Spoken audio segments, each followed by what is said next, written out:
Oh, welcome to another episode of the 151 Collective. I am your co-host, Zack Mo, aka Anchor.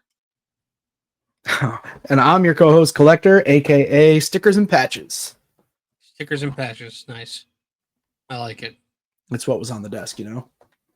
Yeah, I just bought an Anchor power bank. So, I figured it wasn't a nautical reference. no, it's spelled Anker. Yes, I'm Well, for those familiar that with aren't the familiar, company. and they're the only products I buy. I have full trust in them. It was funny. I was telling my mom this the other day, and then she goes, "Oh, one of their portable battery chargers got recalled today." I was like, "Oh." I'm sitting here praising them, and one of their things got recalled because it was exploding. Yeah, well, that happens. You know, Yeah, tech issues. what are you gonna do? I've been So using that yeah, stuff forever. they're really the only ones I like. I really do trust, even though they got recalled for one thing. Yeah. Well, they're not a sponsor, so buy whoever you want, I guess. No, they are a sponsor. Oh, well, I'm not getting any money from 'em. So, as far as I'm Well, concerned, buy whoever you want. they sponsor me, and so does this weird fucking. I'm not a fan of it. It's called Liquid Death. They've been sending me Mm. like loot and like merch and shit. I just keep throwing it out. I don't need it. I don't want it. Shout out Liquid Death. I've spent a small fortune on Liquid Death at Warp Tour. That was the only water that you could buy. Really? Yeah. Liquid Death was like sponsoring the event. So I mean, obviously at any kind of like convention or giant concert, it's heavily branded and you could only buy the items that, Yeah. the Yeah. companies that they've partnered with. And they partnered with Liquid Death for their water. And I think they had a company called Beatbox, who I'm not really familiar with. That was like a kind of like a jungle juice type deal, it looked like. They were selling Michelob. They were selling um, I like Michelob. Slice for the soda option. It was Slice. And they had Did they have diet uh, slice? Slices made without sugar, I think. It's like a prebiotic, probiotic type deal. It It doesn't mean wasn't it's very not. good. We tried it. It wasn't very It good. doesn't mean it's not diet. Well, Liquid Death was available, so you could get that if you needed zero sugar. But yeah, it was. Oh my god, everything was so expensive. But what are you gonna do? Not buy anything. Go suffer. Get You had, bro. destroyed. You had to. Day one was so hot. We drank so much water on day one. That's good. Day At least two, you're day hydrated. day two was way better. Like the humidity was way lower, and it was like probably 15 or 20 degrees cooler. But day one was extremely hot. What's We your were favorite band you saw? day one. The best performance was probably Slaughter to Prevail. Um, Nice. Alex Terrible is their vocalist. He's gone viral a few times for a couple different things, and his vocal, he's unbelievable. Um, they played like middle of the day on the main stage. I want to say it was like around 3 o'clock or something like that. So it certainly wasn't like the biggest, like full energy where the entire place is filled in with crowd. They drew like a medium sized crowd, a larger crowd than MGK, but not like a massive crowd. That's good to know. Yeah. But that was probably my favorite performance of the day. I saw so many amazing bands on day one and day two. It was insane. But I would say like performance wise, Slaughter to Prevail. August Burns Red was amazing. Oxford's Red makes me horny. Um, I love Oxford's Red. Sublime was like not a great performance, but just a really cool thing to be able to be a part of, to like see Did Real Sublime Big play. Fish play this year? No, they did not. So for like ska type bands, they had Streetlight Manifesto, Nice. who was amazing. Less Than Jake was also incredible. Nice. Dancehall Crashers, who I was never like a fan of Dancehall Crashers. Not that I don't like Dancehall Crashers, I just never got to know Dancehall Crashers. You can stop So saying that name now. I heard them perform, but they, I didn't really know any of their music. But they were good, like performance wise, they were really good. But the two That's cool. big ska style bands were Streetlight and Less Than Jake. I love Streetlight. And I guess Sublime kind of maybe falls into Yeah. that category. They're Yeah. not really ska, but they would maybe fall in that category. You're ska. Not really. What would you categorize them as? Um, Pot rock, is that Pop rock? pot? Oh, pot rock. Yeah, they're not really ska. Like I get true what you. Yeah, I ska, know. I get what you're they're not saying. really Yeah, ska. you know, ska comes Um, from Jamaica. yeah, jazz fusion roots. It's like reggae jazz meets pop punk of the day. But it I was like cool to ska. see a couple different like big ska bands up on the stages. They had like Less Than Jake was on the main stage. Streetlight was on not the main stage, but like the smaller. There was the main stage, and then there was like a very large stage that also was streamed and televised, but it wasn't the main stage. And then there were like the small stages where lesser known bands played. And MGK. No, MGK played main stage. Lame. I went to Warped Yeah, Tour. we God, it must have been. I had 10 toes at the time. So I want to say like 2017. When was? Do you remember the year when they said that they were not doing it anymore after that year? I don't know what year that was. No. It was that year. That's the year I went. Yes, And this was like a big deal for them to bring this back this year. so that was the year. It was at the Nassau Coliseum parking lot. We all decided to drink beer at 8 o'clock in the morning. I almost passed out from heat like 3 times. It was so fucking hot that day. Yeah. And I mainly remember seeing Senses Fail. Yep. Saw them. Amazing. Real Big Fish, which I think was my favorite part of the whole thing, was Real Big Fish. And I had never seen them live. Asking Alexandria, I was so upset with. I didn't know that they had changed singers at that time. Okay. So I was expecting to hear Not the American Average, Final Episode. I was expecting to hear, songs I know. But Hmm. because they have a new singer who doesn't sound like the old guy, they didn't sing any of those fucking songs. Got And it. I was so depressed. And I was trying to hide behind a lamp to get a street light to get some fucking shade because Nassau Coliseum is just an open parking lot. Eventually, me and my friend Darian snuck behind a food truck and I kind of curled up under it and took a nap Nice. in the shade. It was nice. Asking Alexandria was the last band to play on day 2, I want to say. Mhm. We did not stay for Asking Alexandria. So it was unfortunate that we weren't able to see them, but it was in Washington, D.C., and we had to drive back to Jersey, and it was pouring rain. I mean, pouring rain. So we saw the last band to play before the 2 headliners was Simple Plan, and then Avril Lavigne Nice. headlined on main stage. And while Avril Lavigne was headlining, well, you're talking about my pointing. I'm No, reimagining. Avril Lavigne, what we talked about. Oh yeah, the fact that she's dead or whatever. Yep. Well, whatever. Whoever supposedly is Avril Lavigne, she was headlining, and then while she was playing, Asking Alexandria was playing on like the other large stage that wasn't the headline stage. Um, so we like saw them setting up basically as we were leaving, because when Simple Plan finished, we left. We were drenched Mm. and still had like a 4-hour drive to get home, and it was late as fuck for us. The last band that played at the time I went was Day to Remember, and So I I thought wish it they was were going to be playing. so awesome. They sounded like shit. Hmm, that's a bummer. I I've was seen them live. so They were great. disappointed. So disappointed that they sounded like shit. I mean, it was still fun to see a Day to Remember play. There were a lot of audio issues at Warped Tour this year. The live performances, the playback on YouTube sounds significantly better for a lot of bands than they sounded live. Like That Mayday sucks. Parade, which is my brother and sister love Mayday Parade.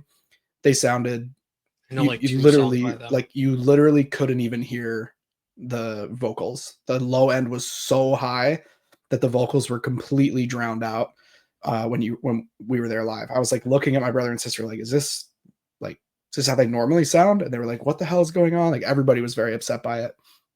So I guess that does happen is the point. Like maybe A Day to Remember sounded bad because of audio issues. Nah, I think it was just Jeremy McKinnon sucking ass. I don't know, man. I like Day to Remember. They were great when I saw them I live. love Day to Remember. I don't know. It was just disappointing. Stayed there all day in the goddamn heat. Thought I was going to die. It was so hot day one, dude. We drank so much water. It was insanely hot. It was I like also just realized I super got my humid Warp too. Tours mixed up. That was a different Warp Tour. Ah, can't get your Warp Tours mixed up. I want to go again. It was so good. I want to Oh, go I to was the one in drunk Florida. both times. I barely remember. It was so hot both times. Yeah, well, that's probably part of the misery. Like Yeah, I hate being outside. we were like prepared. Like had a liquid IV before we went. Took some leave. We were like ready for a day in the sun. That's Sunscreen. good though. I mean, at least you had a Responsible good time. adults.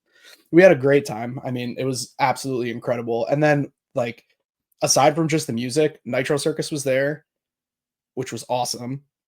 That is pretty dope. I And saw not. Oh, maybe it wasn't Nitro Circus. I went to a Monster Jam once, and they had like motocross shit. yeah, Pretty dope.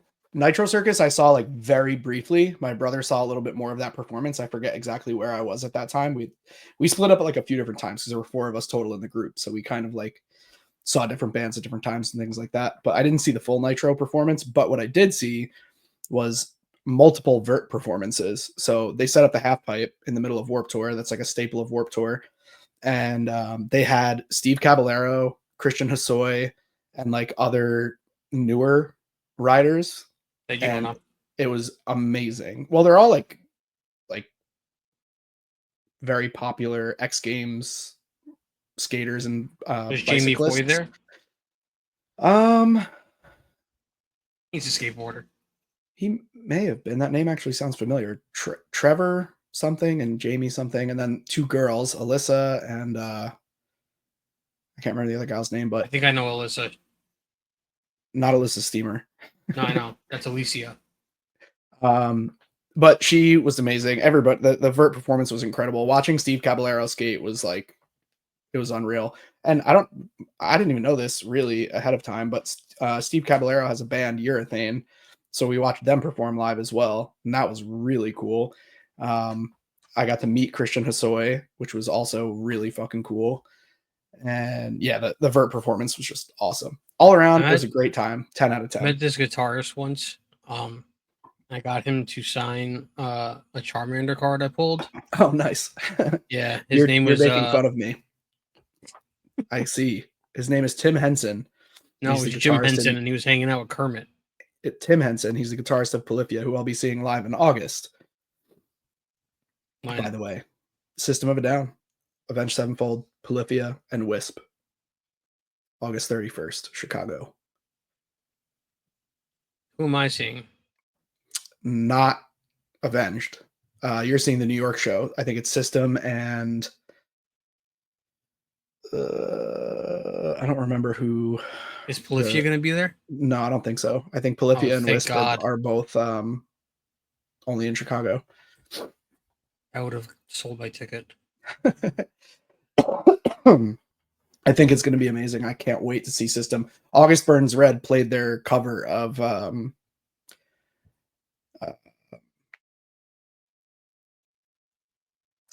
Chop Suey. Really? Chop Suey's the one you had a blank on?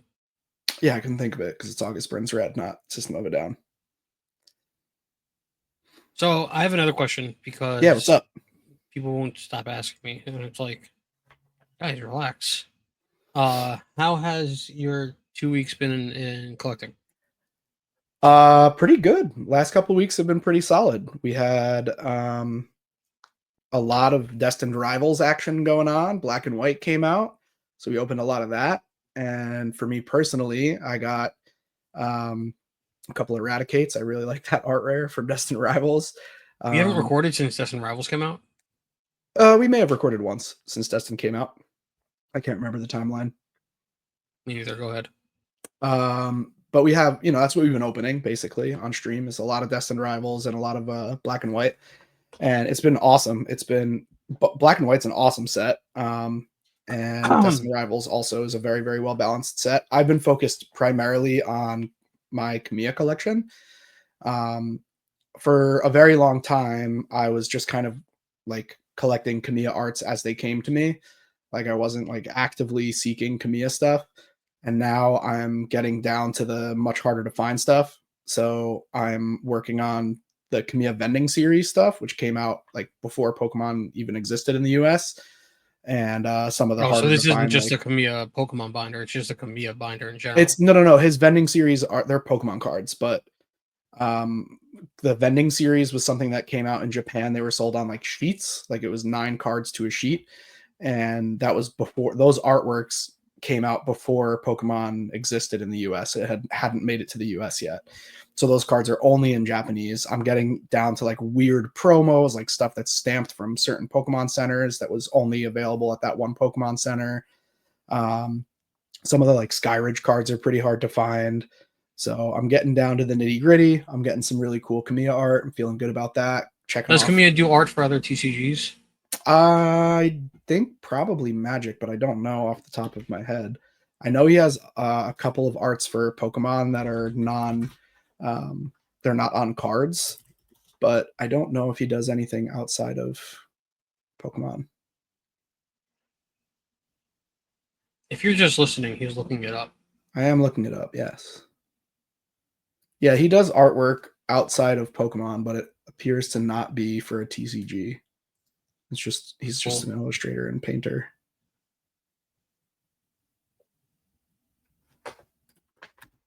It's pretty cool. Yeah, I think he just does Pokemon. He has like a playmat that he's made. He has this really crazy like trophy jumbo card that's like, extremely expensive that I likely won't ever own, but I would like to at one point. Um, but You'll yeah, get I'm there. I have faith. working on my Kamiya binder. That's where the majority of my collecting has been focused lately. Like my personal collection stuff has been either sealed stuff or Kamiya stuff. Most recent one that I got was the Bulbasaur from Skyridge, which is probably top 5 cards he's ever done for me. Um, I just want to, while you're looking that up, I'm going to put it on screen. I just want to point out I am disappointed and not very proud. And that's all I have to say. you're disappointed and not very proud. All right, I have a feeling that has something to do with like Annie or something, and that's They okay. know. I'm sure if they know, they Yeah, know. they know. Why is this like a half image? I'm trying to find a good image of the card, but I will put it up on screen momentarily for those of you that care what card I'm referring to. Most And people for those don't. of you that are on YouTube, Well, yeah, anybody who's watching. Most people don't even know this card exists. Um, I didn't even know Kamiya existed before you. well, I am a big That's fan. not a joke. It's true. Share screen. I mean, I'm sure This I knew they share. existed because they, made Pokemon cards, but This one. Bulbasaur what is like that, like a saluting. flower? No, it's a sun. He's like saluting the sun. Oh, You're talking about the yellow thing nice. up top? This? Yeah, yeah. Yeah, It yeah, looks like that's the the top of sun. a Venusaur. No, that's the sun. These are trees. Bulbasaur is like saluting up to the sun. Okay, now I see with the trees. Okay. It's one of the coolest Kamiya arts, I think. There's a lot of really, really cool Kamiya arts, but that one's top tier. So just got that. What? I had to buy it in an SGC slab, which I now actually haven't cracked it yet, but I have to crack the slab to put the card in my binder because I couldn't find a raw copy of it anywhere.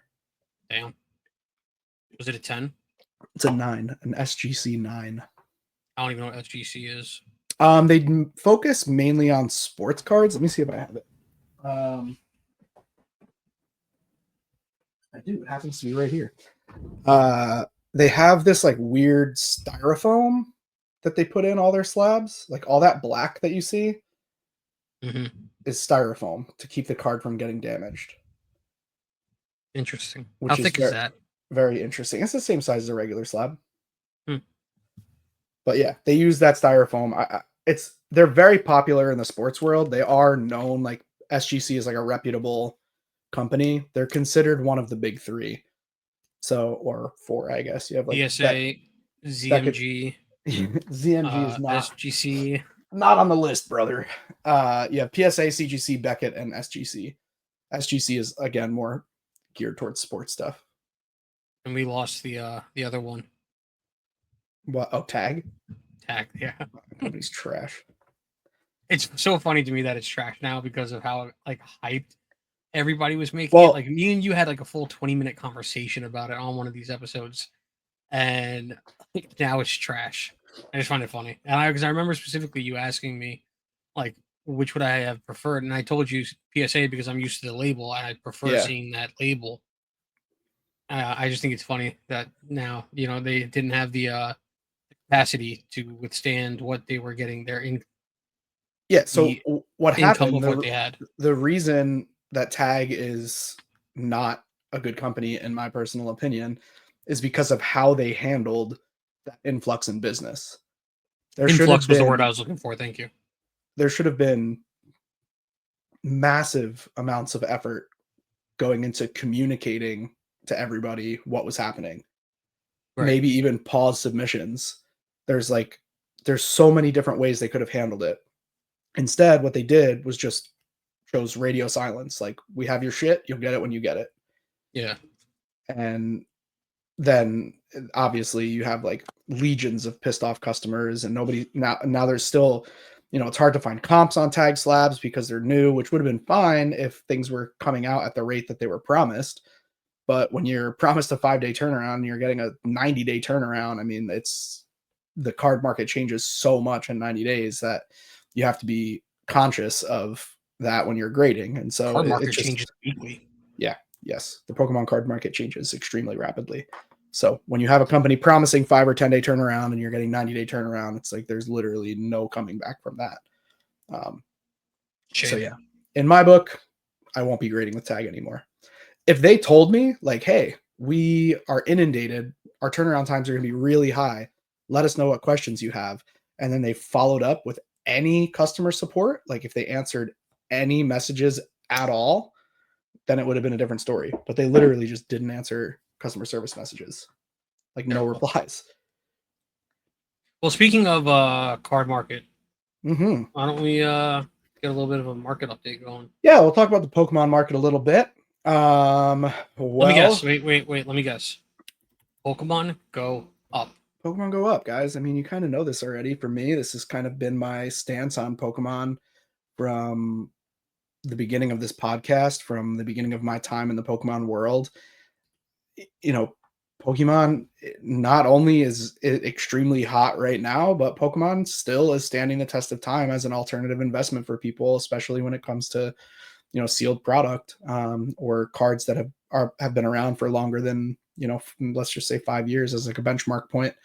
The market is not quite as hot as it was maybe 3 to 6 weeks ago. It's not like every single item is exploding in value, but certainly there's a tremendous amount of money churning and burning within the hobby right now.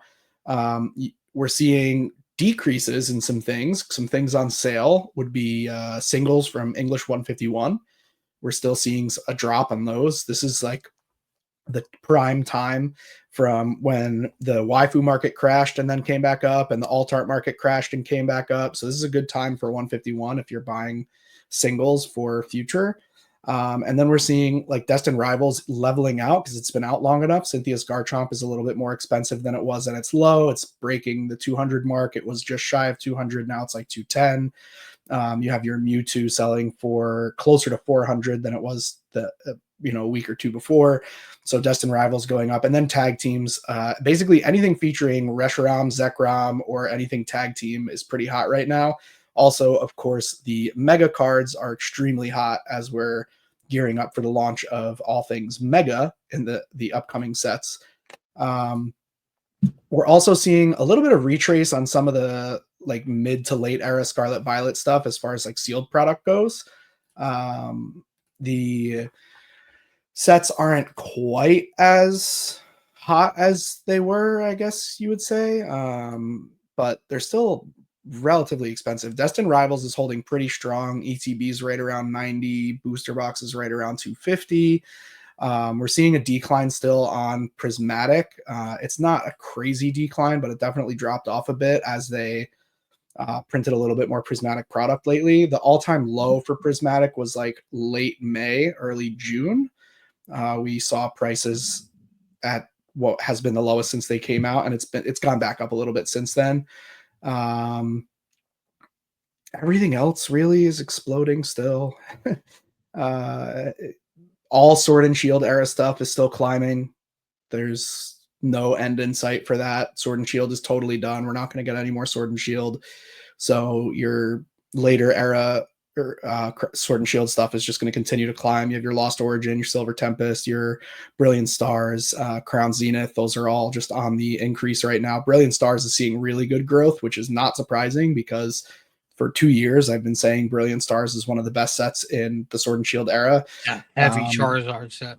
We have seen a massive increase in per pack price on Brilliant Stars just in the last week or two.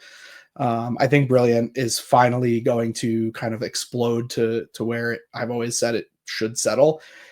Journey has gone up a little bit even in the Scarlet Violet era. I'm trying to find something that has gone down in Scarlet Violet, but I don't really see anything as of yet. Journey Together is back up over 200. It was under 200 for a little bit. Paldea Evolved is over 300. You're looking at booster boxes. Yeah. Crown Zenith ETBs are crazy high, 170. Yeah, Stellar Crown 216, Twilight Masquerade 257. Pokemon go up, guys. I don't know how else to say it. Temporal Forces 216. These are market price for booster boxes on TCG Player. Fusion Strike Poke Center ETBs $301. Those were available on the Pokemon Center website like less than a year ago. They sold out I don't even remember when they sold out. Let's see. Maybe around Christmas they sold out. Maybe about a year ago. They were like $50 on the TCG Player website. They are currently $300. Yeah. If this is something that you're into, if you like Pokemon, it is a viable investment form as long as you're investing within your means. And the idea is that you enjoy the hobby by opening as much as your budget allows, while also keeping a little bit back sealed for future growth and future returns. That's how I got started in this, and I mean, I always used to recommend blisters, right? Like when we started this, like sleeved blisters. How many episodes ago was that? A while. Let's do let's say like Lost Origin. Those were pretty cheap when we started this.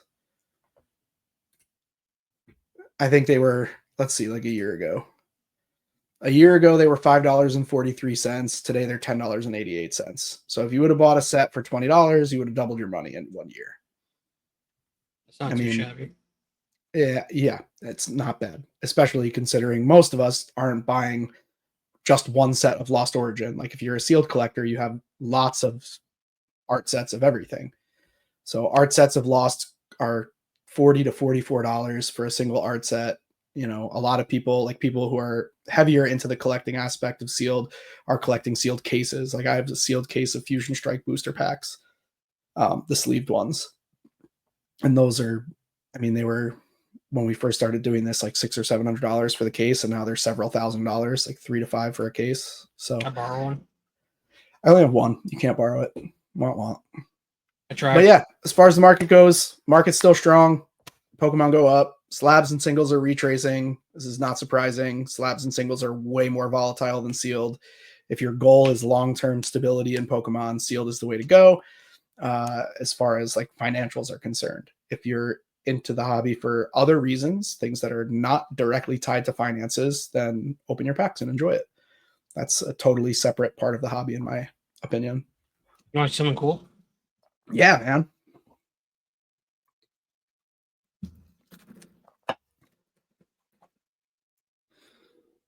Bum, bum, bum, bum. For those of you listening, he's looking for something cool. Ooh, that is a 151 Charizard.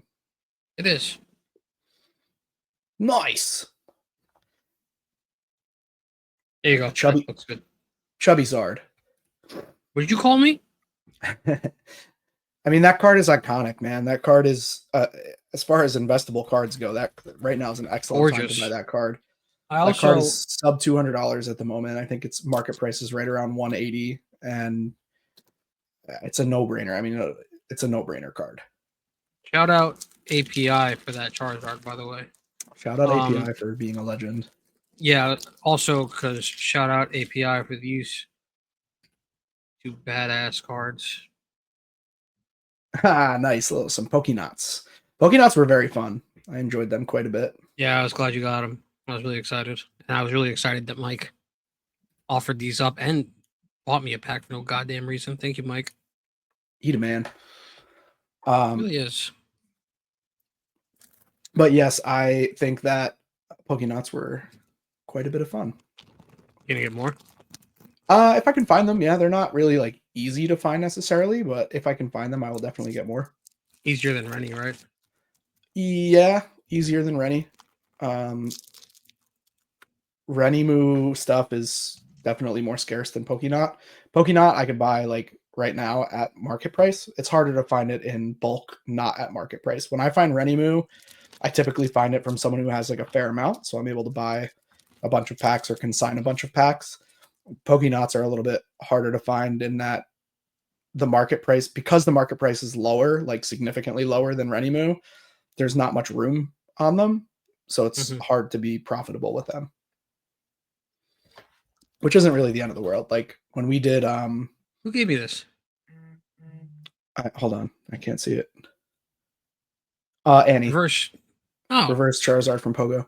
When we did the Labubu stream, like I wasn't profitable on the Labubus. I just bought them on the secondary and sold them for what I paid. When did you put this with this? That's for your sister, the sticker. No, this is the whole Oh, yeah, the swag pack. You tucked this in here. I had no idea I had it. Yeah, whenever you ordered the swag pack, Annie must have pulled it and given it to you. Thanks, Annie. Shout out Annie.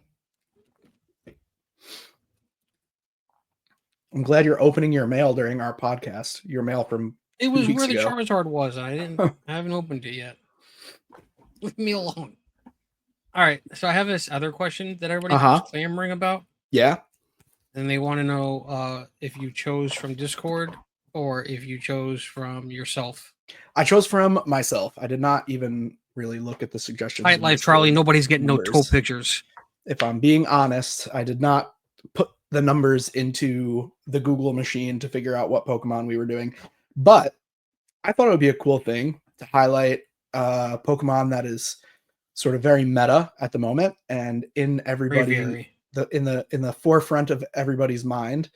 It is not Braviary or Shuckle. We will be highlighting in the forefront. Reshiram. In honor of Black and White coming out and us revisiting the Unova region and heading into the Legend Z through A, I figured this week we'll highlight Reshiram. Next week, maybe my co-hosts will highlight Kyurem or Zekrom. If not, we'll do a 6-week segment every other week, and I'll highlight Reshi, Zek, and Kyurem. But we'll start out with Reshi. So Reshiram is a dual type, dragon and fire, and it's a legendary Pokemon. It was introduced in Gen 5. It does not evolve into any other form of Pokemon, but more to come on that. It doesn't evolve, but it's got something. Reshi's the game mascot for Pokemon Black. It was on the box art for Pokemon Black. It always confused me because it's white. It's let me get through this, man. Yin and Yang. Okay, we'll get to it. So there's a trio of Pokemon, as I just kind of briefly alluded to: Reshiram, Zekrom, and Kyurem, and they're collectively referred to as the Tao Trio by fans. It is referred to this in the myths and legends of the Unova region. Reshiram can abso-fuse with Kyurem using DNA splicers to become White Kyurem. So while it doesn't evolve, it can turn into White Kyurem. Sort of 50%. But it's already white. Yeah, but Kyurem. So Kyurem turns into White Kyurem. Well, it's half Kyurem and half Reshiram, and then it becomes White Kyurem. And then Black Kyurem is when it abso-fuses with Zekrom.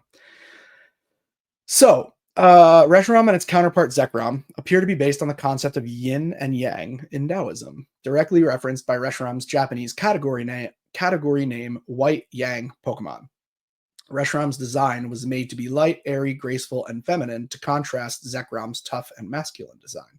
Its feminine design, however, contrasts the traditionally masculine characterization of Yang in Taoism. Also, in both versions of the 14th movie, it speaks with a distinctly male voice. Its tail, the center point of its design, is based on an electric turbine. Reshiram in its light stone form may take inspiration from, you ready for this, the Jewish concepts of Urim and Shumim, or Thumim, possibly translated as light and perfection. Yes, I knew that. Right.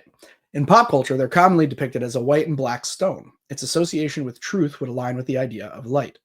Appearance-wise, it resembles a wyvern with characteristics of other animals such as birds, pterosaurs, and canines. Wyvern is a type of dragon, if you didn't know that. The crest on its head and its feathers resemble smoke trails, as well as white fire, which can burn up to temperatures of 1500 degrees Celsius or 2730 degrees, not make-believe. The mythology about how Zekrom and Reshiram came about regarding two brothers infighting also bears similarities to Romulus and Remus or Cain and Abel. There is also some resemblance to the Zoroastrian belief of two equally powerful deities, one representing light and truth and the other representing lies and darkness. In this case, Reshiram can resemble Ahura Mazda due to its light and winged appearance and the fact that it's sided with truth, but also the fact that it is a fire-type Pokemon, and Ahura Mazda was associated with fire. It may also draw from folkloric depictions of dragons, in that its appearance may be inspired by the white dragon of England, and its association with fire may be a reference to how dragons are associated with fire in Western folklore. Reshiram is derived from Shiro, which means white. Ken Sugimori has also stated that Re was used in the beginning of the name because it's a softer sound than Zekrom's Z, as Reshiram is a less physically powerful character. Some fun facts. Reshiram was first revealed simultaneously alongside Zekrom on both the official English and Japanese Pokemon websites on May 28th, 2010, and it makes them the first two Pokemon simultaneously revealed worldwide. Resh, as well as Zekrom, made an appearance alongside Pikachu and a Pokeball. Wait. Was alongside who? A Freudian slip. Pikachu and a Pokeball in 2010's Macy's Thanksgiving Day Parade. Reshiram appears in Battle Chess. We learned about that on the previous podcast. And this is a pretty cool thing, I think. The initial design drafts for what would become Reshiram and its counterpart Zekrom were done by Keiko Moritsugo, and their finalized designs were created by Ken Sugimori. And according to Moritsugo, Zekrom's final design is mostly similar to her draft, and Reshiram's final design ended up being significantly different from her draft. So I'd be very interested to see what the original design for Reshiram looked like. No, Reshiram. Zekrom looks very similar. Yeah. Okay. I got that backwards. Okay. So I'm not a huge fan of Zekrom's look. Well, you don't have Ken Sugimori to blame. It was designed by someone else. Okay. Keiko Moritsugo. But anyway, that's my spiel on Reshiram. I hope you guys enjoyed that. And that's what I got for our weekly Pokemon highlight. Now, I'm not a huge fan of Reshiram and Zekrom. Okay. You're not alone in that. Pokemon was in the Dark Ages during the Unova region. Maybe that. Well, you said 2010 it came out? Yep. Yeah, I was not in the right headspace to do Pokemon. We'll leave it at that. I wasn't either, actually. In 2010, Pokemon was not on my radar. No, I don't think I even... So I did buy... I think I bought Black 2. Maybe White 2 as well, but I definitely bought Black 2. I didn't play any Pokemon at that time. I don't think I played many video games at all at that time. I definitely wasn't collecting anything other than citations. Yeah, I wasn't collecting either. Those are wild times for us both. Yeah, those are my college days. Yes, me too. My college. Good times. I've had this cough for like 12 days now. It's insane. Disgusting. Yeah, it's gross. I've had one, but it hasn't been like that bad. It's been kind of minor, but it's annoying Yeah, it's to very say the annoying. least. It is, but what are you going to do, right? So I think it's interesting um, how difficult it is to get people to come into one's stream on TikTok when they're starting out. It is definitely harder right now to stream on TikTok than it was when I started streaming on TikTok. It's still Well, difficult to stream even as an established streamer. But yeah, it's extremely, extremely saturated right now. TikTok is heavily saturated. yeah, I was maintaining like 4 or 5 at a time. I was just playing video games. I wasn't selling Pokemon cards and being cool like you. I could never be Yet, as cool. yet you're gonna sell Pokemon cards soon. Is that a threat? No, I didn't I tell you about this, or did I just think about it in my head and not tell you? You thought about it and didn't tell me No, yeah, anything. I think you're gonna do auctions. It's gonna be awesome. How am I doing? Okay, I guess. Do you We'll want to talk discuss this? we'll talk logistics another time. Okay. It'll be easy. Don't worry. Now I have a really cool setup. I know. That's Is why you're that gonna do why? auctions. Oh, great! Another thing to do. Oh So excited. wow, a possible career path. Gee, thanks. uh, what was I saying? So yeah, I was playing video games. I was maintaining like 4 or 5 viewers at a time. I'd like to shout out those viewers. Who are you, Yep. Charlie? JB was there for a good while. API was there for a good while. I also learned something else about API, which I'm going to bring up in a second. Um, Chig kept stopping in. Pokejohn was hanging out. It was funny. Those are my. I did make one new. I got one new follower, like a real one, not one Yep. of those bots, because all those bots followed me. All the pandas. You're I don't know welcome why for they the were all bots. named pandas. Um, I brought you they bots. all Enjoy them. they all wanted to be my friend, and they wanted me to battle people and give me gifts. Um, Those comments that they were putting in your live stream, I get probably 30 to 40 DMs a day that look exactly like those comments. oh, they were all DMing me as well. Yeah. So, yeah, all my DMs were full of that too. Um, it looked like you were having a lot of fun being on the other side of a TikTok stream, Yeah, it was fun. I mean, it was like commenting. perfect timing. Your first stream was perfect timing. I was driving back. I was in the passenger seat, or I was actually in the back seat. I was a passenger on a 3.5, 4 hour drive back from Washington, D.C. So I had nothing better to do but hang out on TikTok and mess And around. bother and mess around with bots. Like Yeah. the one bot said something about battles, and you had a beautiful comment. Yeah, they said like He's when you're fighting an important battle, let me know. I'll support you. and you replied with, He's currently battling diabetes. Can you help? "I'm mad I missed it at the moment that you did type it, but that was perfect. I I enjoyed that one. screenshotted it. I was pretty proud of myself I on put that it in one. wall name. Yeah, I saw. Um, but yeah, API. So last night, me and API were talking while I was streaming. And I had noticed a while ago that when I stream on Twitch from my PlayStation, that I always have one viewer, but they never say anything and they never interact with me whatsoever. I always just thought maybe it was like a glitch or something with Twitch that like it just showed that I had one viewer. Last night, I realized when Mike wasn't talking to me on TikTok Live, he was the only person there and he just was ignoring me. Hmm. And he's like, I have you muted, but I just have it open so that you at least have a viewer. And that clicked in my head. And I was like, do you do that on Twitch? He goes, yeah, I do that all the time. He's like, I always have it open so you at least have a viewer. I was like, first of all, it's really sweet of you. Second of all, I've been wondering who the fuck it was for so fucking long. It was really funny. Mike's a funny dude. Mike is But a yeah, great dude. so I think it's going to be rather difficult for me, especially with like you're selling something. So it's different. People are coming to you to buy product.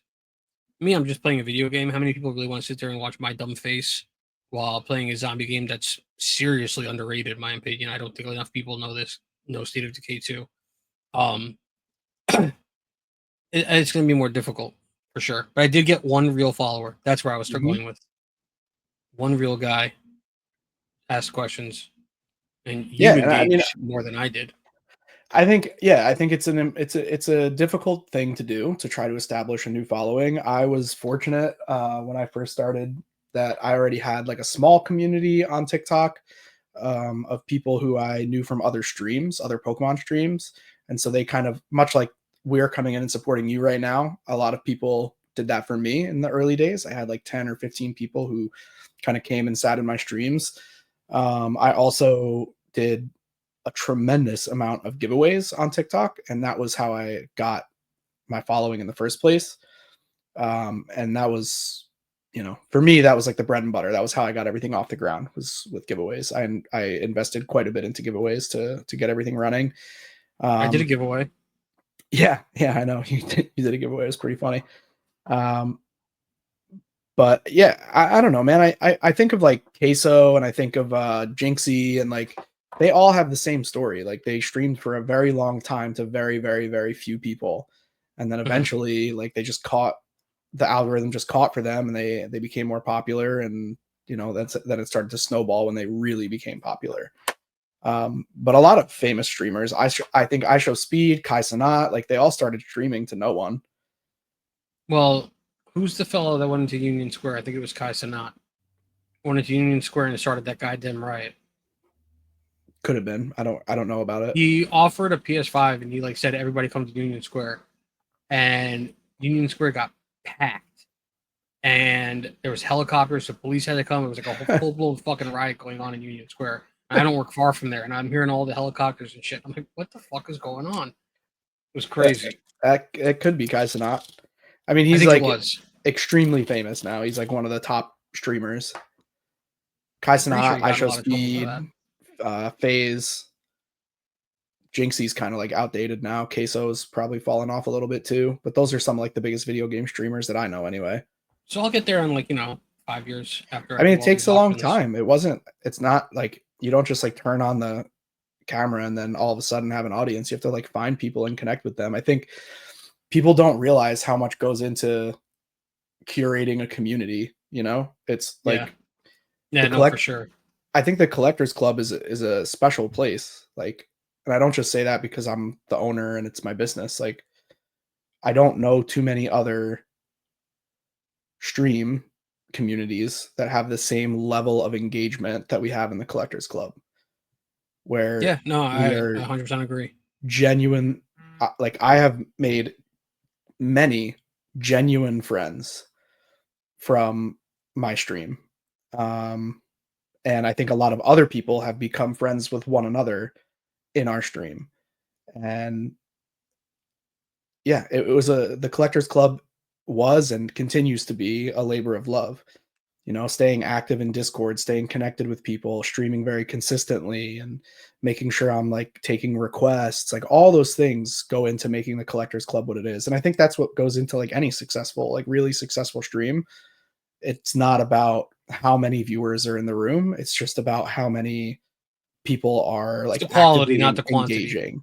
I mean, you see streams all the time with like 1,000 viewers or 2,000 viewers, and like half of them are bots, or like you go into like the major Pokemon streams and they have thousands of viewers, and it's like you can't even read the chat. You know what I mean? Like, Yeah, of course, I yeah. love when it gets like really hype in the Collectors Club and there's a couple hundred people or whatever. Like those moments are very, very fun. But having like a core crew group of people who enjoy the stream and just like are part of our community is what it's all about for me. Going back um, to like the people like making friends and shit in the Collectors Club. Like, look at me and Jimmy Shoes. We started by trading with each other. He was like one of the first people I traded with in the Collectors Club. Me and him talk like almost every other day about literally nothing. We're just like good buds now. yeah. Me and Jimmy Shoes, me and Rick Ricario as well. And I mean, if you look at me and you, I started as a customer, and now I bully you every week, and Yeah, we have a podcast together. yeah, I mean, Charlie and Deidre met in the Collectors Club and they're engaged. They are. Yeah, they got engaged on stream. They there? I don't think I was there. Yeah, it's a crazy cool thing to be a part of, and it's a privilege to be at the helm of it. But going back to what you were saying, like how hard it is right now because you're just starting out to like get engagement. I think just like this podcast, like we've been doing this podcast for like a year now, almost More. more than a year, and we Yeah, have late May, mid a year. you know we have a lot of traction with the community that has been created on TikTok through the streams, but beyond that, we're not like gaining, new fans or anything like that. So You might not be, um, but I mean, you can't hear them outside, but they're all the chanting our the names. legion of fans outside your window. Yeah, Yeah, I mean, reach is very it's my difficult. mom. I think in the age of digital clutter, reach is extremely difficult. And that's where, TikTok can be great with the potential for virality. But if you're not in a viral moment, you are one of many. Yeah, And, so it's difficult in that regard. It's better to establish reach than other streaming platforms like Twitch, for example. Twitch isn't like pumping your stream out to the masses, whereas TikTok, it just has so many global users at any one time that you will be seen by people. Whether they stick around, that's the test. That's what's difficult for streamers. It's like, the how only do you get people to randoms, stay? the only randoms I've ever gotten on Twitch, there was this one fella, Forrest, and DJ, if you're listening, shout out to Forrest. She was around when he started coming in. He was cool. Everybody else is a bot. Yeah. And Literally, you're gonna everybody you're gonna else is a get bot. bots on TikTok as well. There's a lot of bot going on, but you also, I mean, like if you look at your stream numbers on TikTok, you'll see you have, 100+ viewers that pass through. Well, that first stream on Sunday, it was close to 300. Yeah. So I can look at my impressions. The total number of impressions I have compared to the amount of people that stay in my stream is shocking. I'm going to try to pull it up right now. Okay. I had to mute for a sec because when you open TikTok, it immediately starts giving you audio. Ooh, I lost 5 followers in the last 7 days. I gained a bunch of bot followers. Live. Okay, so in the last 28 days, I've had 43,600 unique viewers in my live streams. I have 43,000. 43,600 unique views in the past 28 days. I have 23,000-ish followers. So less than 50% of the people are watching for more than a split second. There's probably, let me see if there's a. There is an average. Mine was like a minute. Yeah, there's an average per stream, but there's not an average per. So I can break it down on a per stream basis, but I can't break it down on a Overall. like overall basis. Yeah. I also streamed way less in the last 28 days than in the previous 28 days, though, just because I was on vacations and stuff. Because he doesn't love us anymore. Yeah. He said, fuck those guys. Yeah. Prime time for me is like 11 to 3 a.m. That's like when I have the most viewership. 2 a.m. is prime time, apparently. Prime time, baby. Primus Timus. But yeah, it's hard. It's very difficult to I'll get there. get an engagement with an audience on TikTok. But I consistency ain't is worried. key. Consistency, I would say, is one of the key factors. And then just engaging with people, staying super positive too, like staying outrageously positive is very important, which is probably not your strong suit. What are you talking about? I'm one of the most positive people I've ever met in my entire life. Well, you probably haven't met too many people then. I live in New York City. I've met plenty of people. Walking by someone on the street does not count as meeting someone. I say hi to everybody I meet because I'm so positive. Yeah. Okay. Hey, I hope you have a wonderful day. And then they go, fuck you. It's just New York. Yeah. I think positivity is very important on a stream. I can tell the difference in the room when I'm not feeling 100%. And I can tell when you're not feeling 100%. yeah, I mean, especially if I'm like tired or something like that, like you have to be, if you want to Start grow, getting thrown. if you want to grow and like engage with an audience that's constantly growing, positivity is very, very important because nobody wants to hang out in a room where, the creator is in a bad mood. So, Well, unless they're fucking with you. Like with the Astral, you were in a terrible mood, but Charlie kept buying it and it kept making it funnier and funnier to me.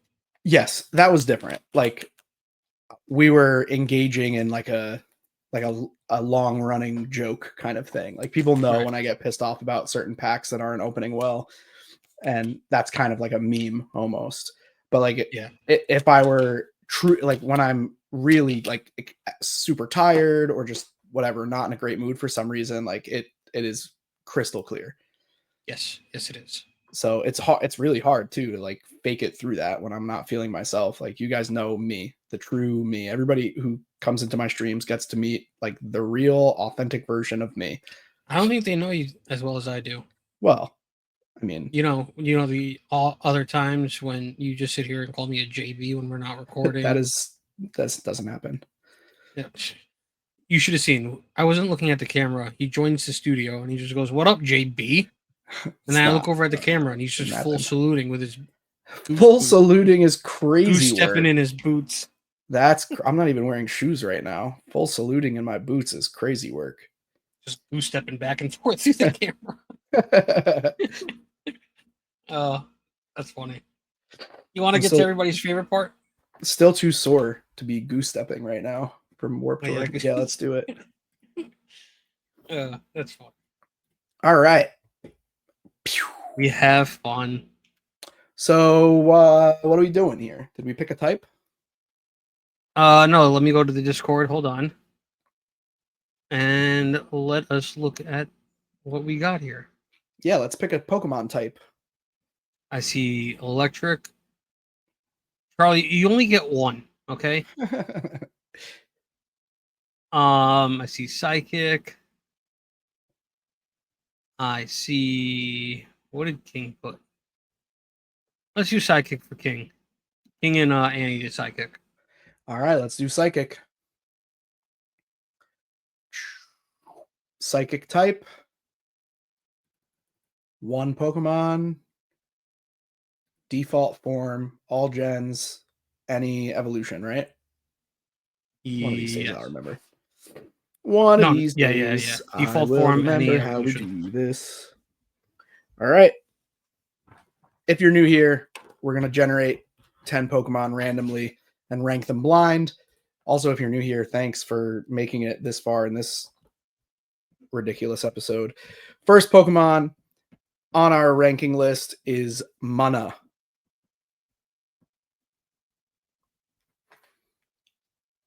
Oh, okay. Next is Woobat. 102 possible Pokemon in the Psychic default form type. Unknown A. I hope there's not 26 unknowns in that possible 102 If it forms. does happen, we just skip it. Yeah, but that means that we're only working with like 70 some odd Pokemon. Smoochum.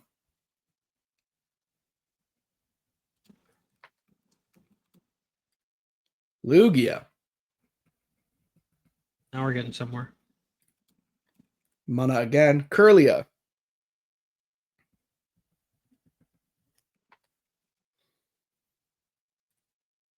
Hatterene. Oh boy. Mr. Mime. Down to nitty gritty. Chingling. Why did you say it like that? And Gallade. All right. Yeah, I'm not pissed off at Gallade.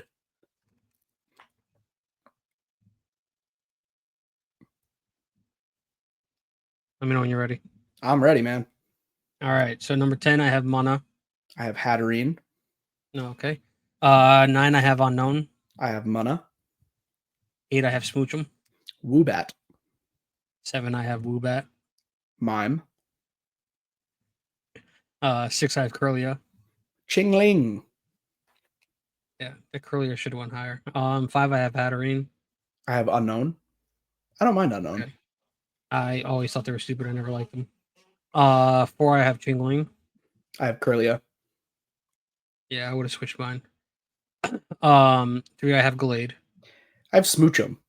I like the concept of baby Pokemon. Because you are a baby. 2, I have Lugia. Good one, bro. Wow, you didn't put Lugia at number 1? That's wild. Mm-mm. Gallade, number 2. Number 1, I have Mr. Mime. I have Lugia. You're insane. I ain't mad at it at all. You're insane. I'm not mad at my 1, 2, 3. Mr. Mime's the GOAT. The OG. It's Ash's fucking dad. Yeah, Lugia is better than Mr. Mime. You're there. Nobody is going I to agree with that. you. I would have done Lugia, Gallade, Mr. Mime. No, I would have done Lugia, Mr. Mime, Gallade. Mr. Mime has like vague nostalgia value, and that's about it. A fun looking fella. All right, we're going to generate 15 psychic type Pokemon, fully evolved forms, and we're going to create a battle party of 6 out of those 15. Right? Or are we going to make a battle party out of the 10 we just ranked? No, we do fully. All right, fully 15 evolved. fully evolved. Here we go. The list is Calyrex, Unknown A, Azelf, Indeedee, Veluza, Behem, Sigilyph, Cresselia, Starmie, Wobbuffet, Lunala, Swoobat, Orbeetle, Latias, and Grumpig. It's a pretty good options here. 1, 2, 3, 4, 5. I don't know. I kind of run out of options after 4. And I'll take that one as 6.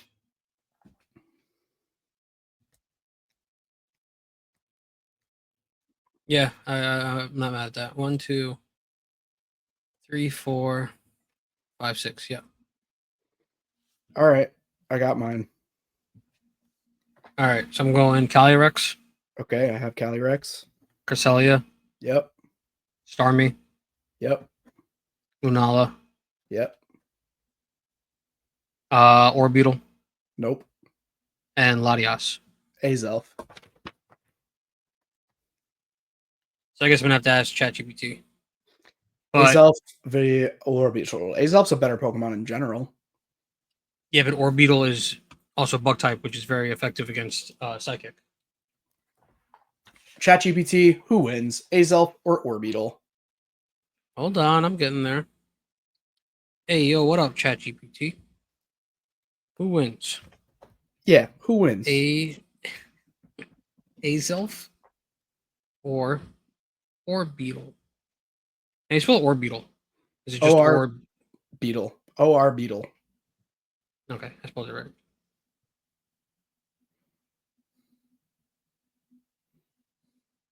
All right, Zach, let's break it down. I don't need the breakdown. Just give me the info.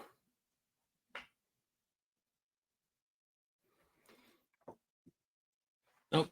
So I'm gonna let you know that my ChatGPT is wrong because it says Azelf wins. No, it's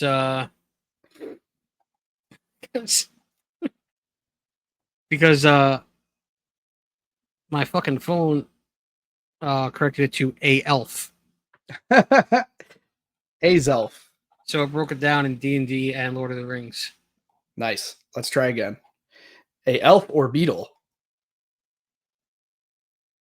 Depends on format, moveset, and strategy. I don't want just give me the breakdown. Who wins if both are level 100, no setup and no setup and offensive.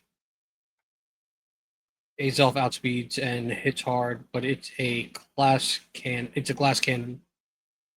Orbital may survive a hit due to bulk, then strike with Bug Buzz, which can one-shot Azelf if it isn't holding Focus Sash. Sounds like ChatGPT doesn't even really know. Final verdict. Raw power and speed, Azelf wins. Tactical play and type advantage, or Beetle. But in most straightforward matches, Azelf wins. Okay. Boom. You suck. All right, we're going to generate 15 fully evolved default type Pokemon of any type, and we're going to create a battle party of 6 from those 15. Here is the second list for our battle party. We have Typhlosion, Miraidon, Kartana, Sandslash, Dustox, Virizion, 50% Zygarde, Marowak, Raticate, Slurpuff, Bellibolt, Palmot, Blacephalon, Furfrou, and Nihilego. That's a crazy list. It is. There's actually like a lot of options.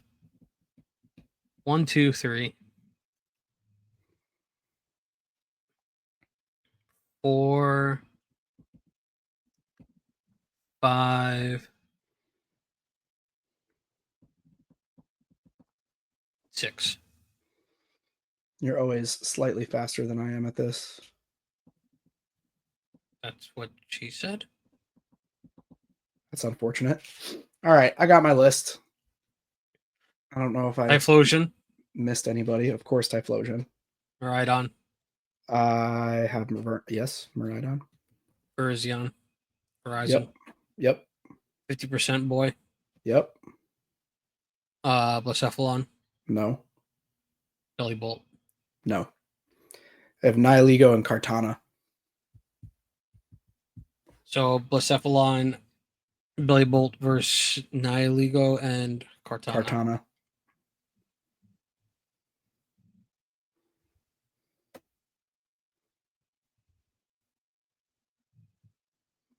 Blacephalon. They're both Ultra Beasts. Blacephalon and Nihilego. Belly Bolt versus Kartana, right? Kartana and Nihilego. I'm pretty sure you're cooked, but we'll see. Well, Blacephalon takes out Kartana because it's fire and grass. Nihilego. It depends, I guess, on what order ChatGPT decides to run this showdown in. Well, I'm just telling you to simulate it, to simulate the match.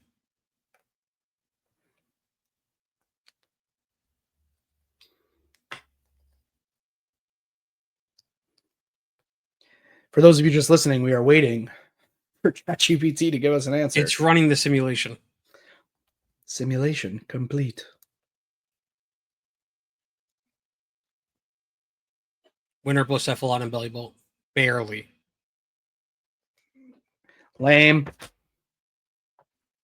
You know what we should have done? We should have done it. Let's do it. Let's do a black and white showdown in honor of black and white. I don't see color. That's racist. 15 Pokemon specifically from the black and white region. Oof. We could just not do this. Cryogonal, Golurk, Samurott, Scolipede, Emboar, Seismitoad, Serperior, Klinklang, Caracosta, Zekrom, Keldeo, Lilligant, Chandelure, Leavanny, and Audino. I saw a funny TikTok today where this chick was she was rating her top 10 worst Pokemon that she likes. Like the worst Pokemon ever in her opinion. Number 4 was all of the genies. Thunderous, Landers. Yeah. It's like, that's fucking great. Oof, this is a rough one. 1, 2, 3, 4.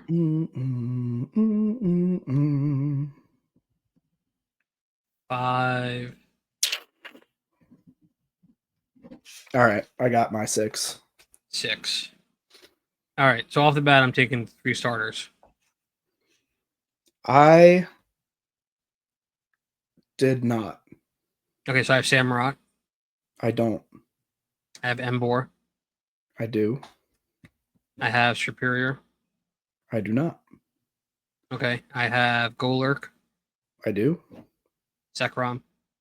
I do. And I took Caracosta. I did not. So we have a 3-way battle here. You have Samurott, Superior, and Caracosta, and I have Cryogonal, Seismitoad, and Chandelure. This is really gonna push the limits of ChatGPT. Yeah. Okay, so who do I have again? Samurott, Superior, and Caracosta. Samurott, Superior, and Caracosta versus Cryogonal. I mean Cryogonal.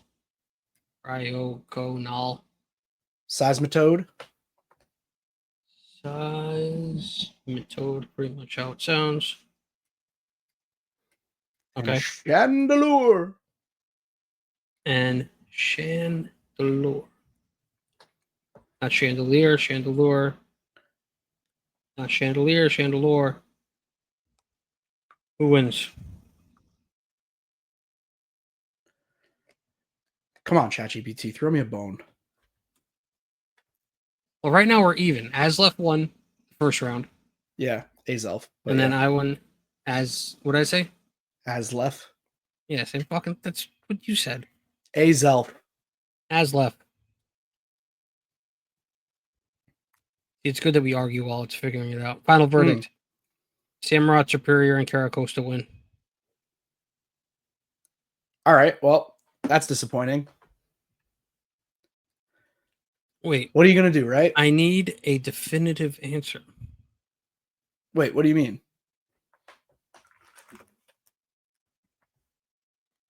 Winner: Samurott Superior and Caracosta. Lame. I guess it's unsurprising that the starters won. Unova's whack. What? The Unova region in general. Oh, you said you know. I thought you said you know what's whack. No, Unova is whack. Agreed. I was never a fan. I don't like the starters. I mean, starters are Tepig is cute, but yeah, that's not a 'cause great region. this little piggy likes little piggy. Somehow the set Black and White makes the Pokemon look amazing, but The set is gameplay fucking wise, stupid. nah, the set's great. Don't get me started on the set. It Black and is White. Why do you think it's stupid? Just because it's a large set? it's a humongous set that you have to get both to complete. Well, no, you can complete Black Bolt or White Flare. I don't like the way they did it. I prefer you release one set at a time. They're releasing two sets at a time essentially, and I personally don't like that. I think it's just I don't think that it's a forced money grab. I don't think that's their goal, but that's what it feels like because now everybody has to get these two sets if they want to master it and they're at the same time. There's a lot to buy, that's for sure. If the goal is to master it and the goal is to do that quickly, there's a lot to buy. Even not to master. I mean, you just want to pull card. I don't know. I don't like it. We'll see how it opens in English. If it opens fun like Crown Zenith did, then it'll be fantastic. If it opens like Prismatic, it will be a very ugly situation. You know what set's really nice? Destined Rivals? Shrouded Fables. I hate Shrouded Fable. Yes, I know. Stellar Crown is significantly better. Thank you for all 15 of you for coming back and listening. I hope you enjoyed your weekly dose of stickers and patches with and Anchor. We've been the 151 Collective. Follow, like, comment, share, notification bell. Subscribe. Tell your mom. Tell your mom. Also, follow me on TikTok at Zack Mo Martin. And, just come in and say hi when I'm streaming. Just, you don't got to stay. You just say hi, say, hey, what's up, you ugly bald bitch, and then you can leave. I will do that. I'll be super positive about it because, you should. You got to stay positive about everything. Life is until next grand. week. I've been Zack Mo, aka Anchor. I've been Collector, aka Stickers and Patches. Bye. Bye.